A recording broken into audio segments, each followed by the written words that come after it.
গোপন খবরের ভিত্তিতে নেশা বিরোধী অভিযানে সাফল্য পেল আমবাসা থানার পুলিশ। জাতীয় সড়কে বেতবাগান নাকা পয়েন্টে বলেরো গাড়িতে তল্লাশি চালিয়ে পুলিশ উদ্ধার করে 189 কেজি শুকনো গাঁজা, যার বাজার মূল্য আনুমানিক প্রায় 25 লক্ষ টাকা।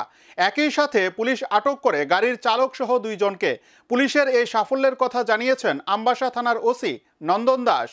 রাজ্যে রমরমিয়ে চলছে নেশার বাণিজ্য। একদিকে বহিরাজ্য থেকে যেমন রাজ্যে প্রবেশ করছে বিষাক্ত নেশা সামগ্রী ড্রাগস, হেরোইন, ঠিক তেমনি আবার রাজ্য থেকে পাচার হচ্ছে রাজ্যে উৎপাদিত গাঁজা। পুলিশ কিংবা প্রশাসনকে চ্যালেঞ্জ ছড়িয়ে দিয়ে নেশা সামগ্রী আমদানি রপ্তানি অব্যাহত রেখেছে নেশা কারবারিরা। আর তাদের বিরুদ্ধে অভিযানে নেমে প্রায় সময় সাফল্য কুড়িয়ে নিচ্ছে পুলিশ। এবার এই সাফল্যের তালিকায় আরও একবার যুক্ত হল আমবাসা থানার পুলিশ কর্মীরা।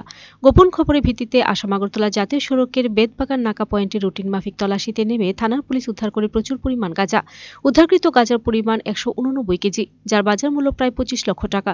একই সাথে পুলিশ আটক করে গাড়ির চালক সহ 2 জনকে। ধৃতরা হলেন জয়দীপ চৌধুরী ও সমীর রবি দাস। বৃহস্পতিবার বেতবাগান নাকা পয়েন্টে একটি বলেরো প্যাসেঞ্জার গাড়িতে তল্লাশি চালিয়ে গাড়ির গোপন চেম্বার থেকে মোট 20টি প্যাকেটে এই গাঁজাগুলি উদ্ধার করে।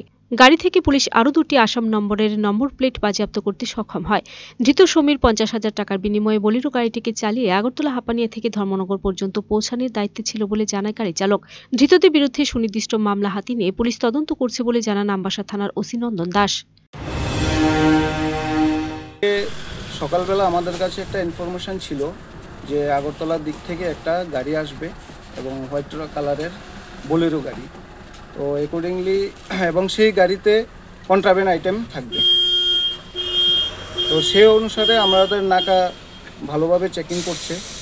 তখন নাকার মধ্যে ইনফরমেশান পাস করা হয়েছে।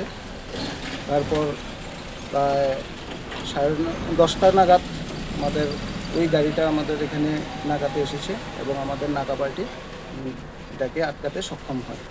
তারপরে আমরা প্রসিডিউর মেনে আমরা গাড়িটাকে চেক করি। চেক করে 189 কিলো ড্রাই গাঞ্জা, মানে দ্যাট মিনস কানাবিস রিকভারি করি এবং সিজ করি।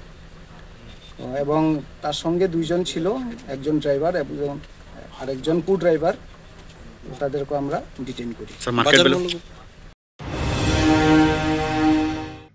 Video report search India TNN।